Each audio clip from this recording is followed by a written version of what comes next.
All right, I don't normally do multiple uploads in a single day. It's super rare. In fact, it's just not really a pattern I can sustain at all. But this one felt like it needed to be rushed and it needed to be talked about. And I know it's two doomer-ish topics in one day, bear with me on that, but it just sort of is what it is. For context, lately I've been starting to become much more aware of the cybersecurity and digital threat landscape. I've worked with multiple sources, expert sources I might add, and while I'm still very much green in this particular area myself, I'm a quick learner. I like to think so. I'm not normally a breaking news type channel. It's definitely exhilarating being on the cutting edge of topics when that's possible, but it's not really my goal as a creator here on YouTube. My goal is to produce things that have value beyond the platform. If I can warn about a scam and save people a bunch of money, that's a positive impact. If I can bring attention to an incredible indie game that deserves more popularity, same deal. I have one of those hopefully releasing tomorrow, actually, but when talking about impact, there's a lot of choices available. Today, right now, when we're saying the words impact, it feels fitting to lead in with that. The scariest hack I have ever seen is unfolding in real time, and maybe I can't really do anything about that at all. Maybe it's just me shouting into the proverbial void, if you will, but it still felt like the kind of breaking news where I don't really have a choice. It just has to be covered. Here's the overview. June 15th at roughly 12 p.m. Eastern Time, articles began circulating en masse, dominating the news cycle for basically all major technology-focused publications. These articles pertain to a ransomware attack by an APT, an Advanced Persistent Threat Group, known as CLOP, TA505. This group had allegedly gained access to a Managed File Transfer Program, MFT, developed by Progress Software Corporation, known as Moveit, which was then used to compromise a bevy of companies such as Shell, First National Bank, A Plus Federal Credit Union, United Healthcare Services Incorporated, Power Financial Credit Union, Minnesota Department of Education, Illinois Department of Innovation and Technology, University of Georgia, Green Shield Canada, HCI College, multiple federal agencies, by the way, and more. I could actually spend a rather long time listing out the companies affected by this attack, and there's many more, but the point is to say that it is very, very far-reaching and affects a large number of industries. However, despite the main cycle of news breaking on the 15th, this is not the earliest point in time when the vulnerability was first discussed. Reported by HelpNet Security, the Minnesota Department of Education claims to have discovered the vulnerability or been told about it as early as May 31st. Moving over to Bleeping Computer, reported on June 8th, 2023, Clop ransomware had been testing the vulnerability since April of 2022, according to them, and had been searching for it since as far back as 2021. The vulnerability being used appears to have been given the ID CVE 2023-34362, although it may actually be an entirely new bug as of yet undiscovered. The precise details are unclear at this time. A proof of concept for 34362 can be found on GitHub, but here's the part that matters for people that don't really want to follow along with all of that. All of this is possible because a threat actor gained unauthorized access to a file transfer system, in effect, called Moveit, and then used that access to exfiltrate sensitive data from various users of that software. Make sense? That's really the basic gist of it. Well, to explain why this is the scariest hack I've ever seen in my life, let's look at what Moveit does. What is the software and who uses it? Simply put, Moveit is one of many different file transfer or sharing systems out there, and funnily enough, it's rather small, comparatively speaking. By market share, it's actually 23rd, with just 0.13%, estimated by DataNize. That may sound small, and the scope of this hack may seem benign to some, until you look slightly deeper. Under Solutions on their website, there is an entire dedicated section for the US government. Quote, Moveit helps IT teams at almost every federal civilian agency and military branch to securely transfer mission-critical information and assure the performance of their networked infrastructures and applications, end quote. And that is where the danger lies. Almost every federal civilian agency and military branch uses the software for mission-critical information. That has been compromised, by the way, that software has been compromised by a threat actor who is now verifiably posting secret, confidential, and sensitive corporate information publicly.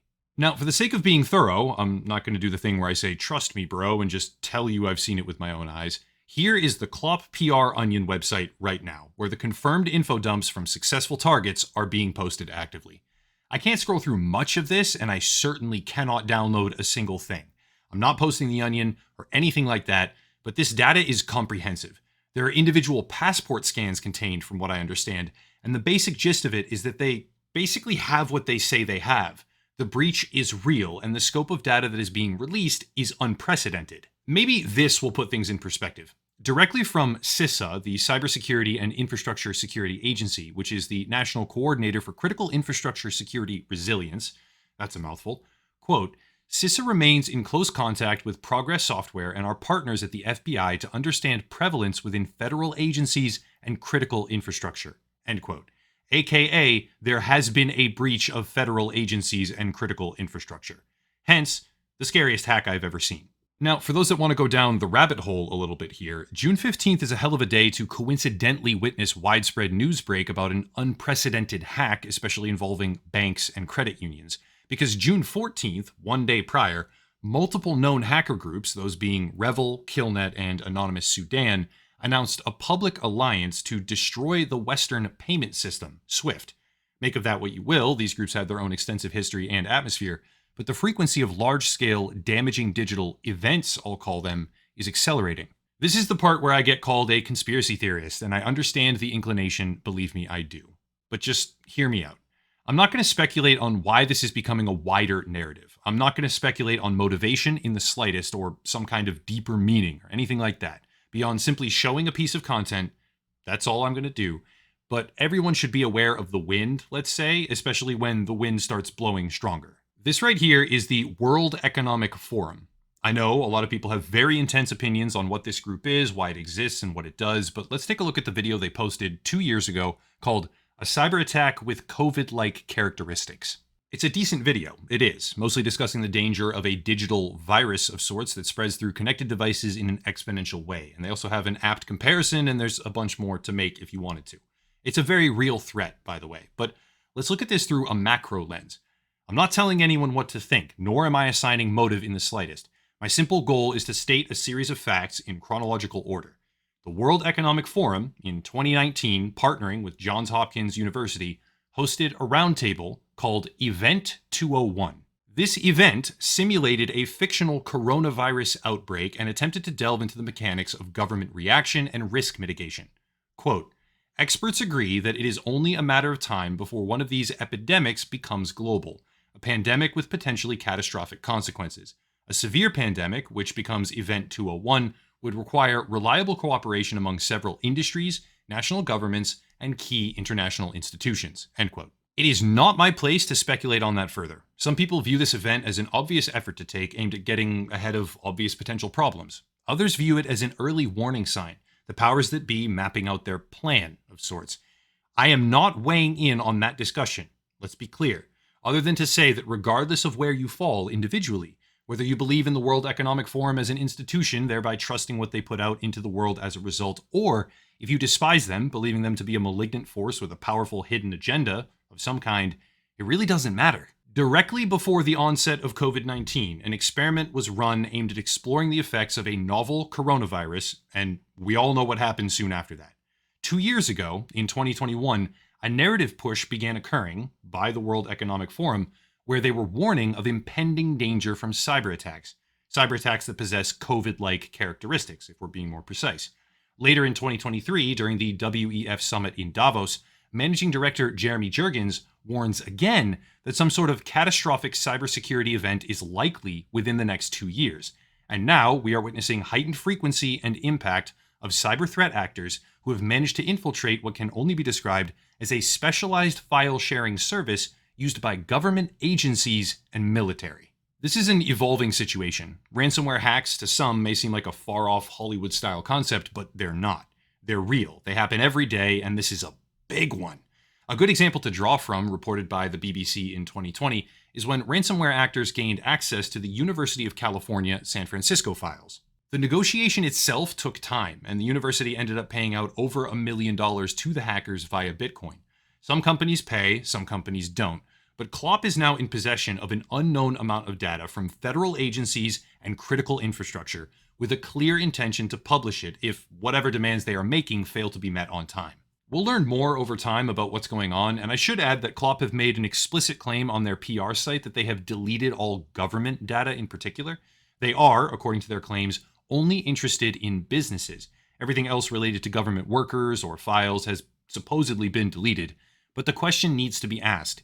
Even if this particular event is not what instigates a global catastrophe a la WEF predictions, how long will it be before something else does? It is very clear, abundantly clear, to anyone who pays even the slightest bit of attention that the world of cyber warfare is high stakes and we're kind of playing it for keeps, which leaves us wondering if, or rather when, will something occur that does cripple the financial industry.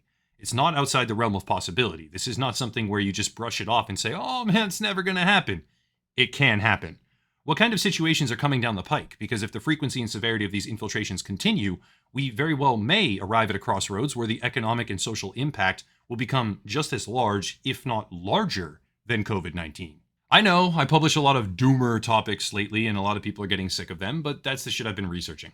Agree, disagree, feedback, etc. Feel free to leave it all down below in the comment section. For anyone interested, Upper Echelon has a comprehensive link database of cybersecurity techniques, services, and solutions linked down below that we've worked rather hard on for anyone who wants to protect themselves better on an individual level.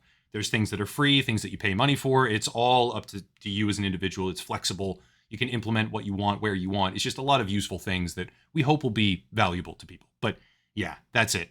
I'll cut it there and stop rambling. As always, thank you all for watching. I do have an indie spotlight coming tomorrow, some upbeat stuff, some more fun things, not just the doomer stuff, but I don't know, that's the rabbit hole I've been going down lately, and I'm not really sorry about it. Thank you all for watching, and have a nice night.